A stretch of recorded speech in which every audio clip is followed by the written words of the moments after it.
I think NFTs is just the kind of the trendy hype word of the day in a way. Like, why I'm so into this technology is that I believe that the navigating and living in the digital space, having ownership over digital items and collectibles is going to be more and more important for our generation, and definitely the generations that are coming up. So we can bring, let's say, this generation of creatives into that new space, maybe a space that they don't understand, and help them find new creative ways to interact with their fans, new economic streams, and also connect them to the next generation, the younger generation who is already living in that space. It's the natural space for them.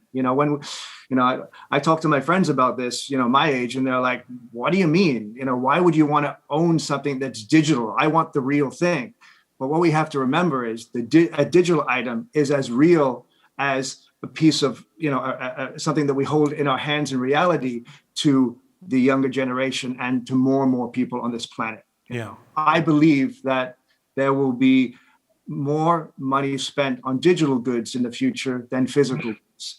Okay, so let's get it. It's really exciting for a creative who, at the end of the day, since the late 90s, has been making music, which is a digital asset. We moved away from physical, we moved away from CDs, from vinyl, and music is hanging in, cyberspace or in the ether anyway. So if this technology can help us kind of regain control over that, I think it's super exciting and something that you have to participate in.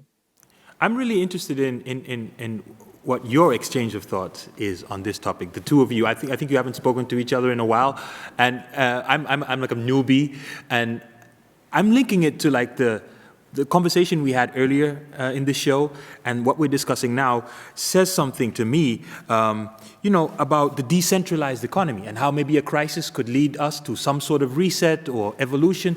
What are your thoughts on that, Justin? And are you on the same page, the both of you, when it comes to this?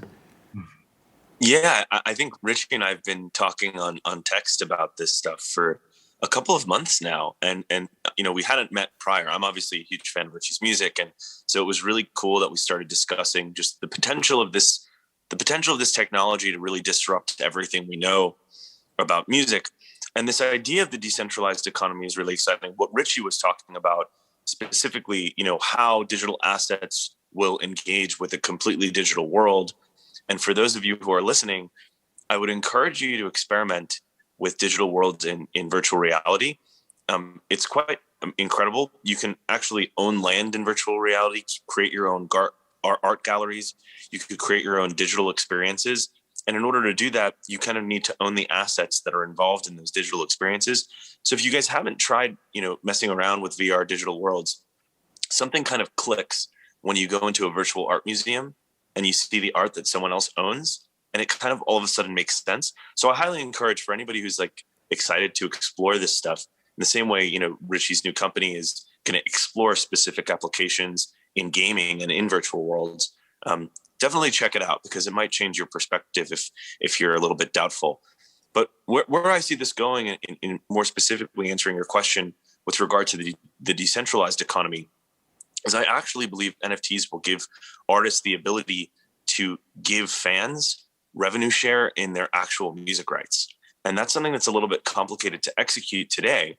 But in the future, I imagine I could give fans, 5% revenue share in my next album, or 10% revenue share in my next album, as a reward for either investing, which we would require, certain paperwork for, or even just as a reward for participating in other aspects of my career.